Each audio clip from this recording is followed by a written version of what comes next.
Assam Chief Minister Himanta Biswa Sarma on Sunday hit out at Congress MP Gaurav Gogoi and questioned the letter of whether he had toured Pakistan or not. Speaking to media person, Sarma said that Gaurav Gogoi is not God and action can also be taken against him.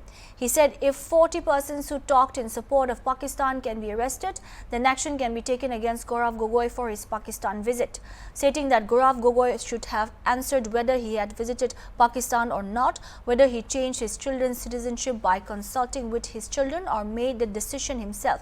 He questioned why Gogoi's wife travelled to Pakistan 19 times. On Saturday, Congress MP Gaurav Gogoi criticized Assam Chief Minister Himanta Biswa Sarma for focusing on personal attacks instead of addressing the pressing issues of children in the state, including rising school dropout rates, child labour and worsening government education standards.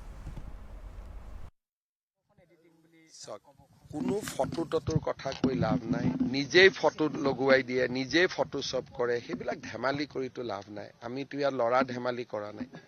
পাকিস্তানৰ সপক্ষে কথা কওঁতে যদি 40 জন মানুহক arrest কৰিব পাৰো, আমি পাকিস্তানত যোৱাৰ অপৰাধত গৌৰৱ গগৈৰ ওপৰতো আমি একশন ল'ব পাৰো। গৌৰৱ গগৈ ভগৱান নহয়, গতিকে গৌৰৱ গগৈ উত্তৰ দিব লাগিব।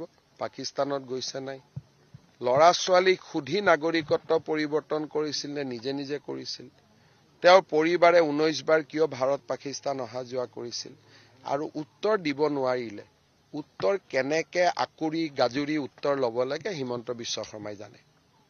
গতিকে গৌৰৱ গগৈ মোৰ কাৰণে ভগৱান নহয়। যোন অপৰাধী অপৰাধী, পাকিস্তানত যোৱাটো মোৰ দৃষ্টিত অপৰাধী। পাকিস্তানততো কাজিৰঙা নাই, পাকিস্তানততো মানস নাই, পাকিস্তানততো ওৰাং নাই, কাৰ ঘৰত গৈছিল পাকিস্তানত? গতিকে আমাক জনাবই লাগিব আৰু পুলুং পালাং কথা কৈ লাভ নাই। কেনেকে আজুৰি উত্তৰ ল'ব লাগে অসম চৰকাৰ, অসমৰ SIT